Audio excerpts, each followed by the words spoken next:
धाराशिवमध्ये आज जन आक्रोश मोर्चा असणारे संतोष देशमुख हत्येच्या निषेधार्थ या मोर्चाचं आयोजन करण्यात आलेलं आहे। ते संभाजीराजे छत्रपती मनोज जरांगे संदीप क्षीरसागर यावेळी उपस्थित राहणार आहेत। सातत्याने जन आक्रोश मोर्चे राज्यभर निघतात। धाराशिवमध्ये आज या जन आक्रोश मोर्चाचं आयोजन करण्यात आलेलं आहे आणि यावेळी मनोज जरांगे उपस्थित असतील, त्याचप्रमाणे सुरेश धस आणि संभाजीराजे छत्रपती सुद्धा उपस्थित राहणार असल्याचं कळतंय।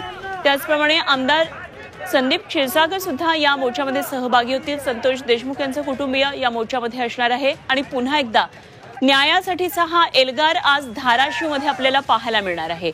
सकाळी 11 वाजता या मोर्चाला सुरुवात होणार आहे।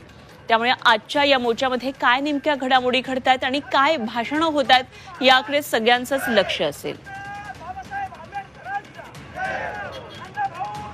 आणि या संदर्भात सविस्तर माहिती जाणून घेऊया। आमचे प्रतिनिधी ज्ञानेश्वर पतंगे या सर्व घडामोडींवर लक्ष ठेवून थेट जाऊया ज्ञानेश्वरकडे। ज्ञानेश्वर, आज धाराशिवमध्ये अशा प्रकारे हा जन आक्रोश मोर्चा असणार आहे।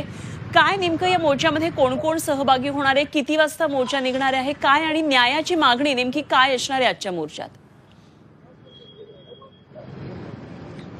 अनुपमा मस्साजोगचे सरपंच संतोष देशमुख आणि परभणी येथील सोमनाथ सूर्यवंशी यांच्या हत्येच्या निषेधार्थ आज धाराशिवमध्ये आक्रोश मोर्चाचं आयोजन करण्यात आलेलं आहे। सकाळी 10 वाजता हा मोर्चा खरं तर सुरुवात होणार आहे। या मोर्चाचं वैशिष्ट्य म्हणजे हा मोर्चा सर्व पक्षीय असणार आहे, सर्व विविध संघटना यामध्ये सहभागी होणार आहेत। जिजाऊ चौकातून सुरू होणारा हा मोर्चा साधारण 1 वाजता जिल्हाधिकारी कार्यालयासमोर तो धडकणार आहे आणि या मोर्चाचं रूपांतर सभेमध्ये होणार आहे।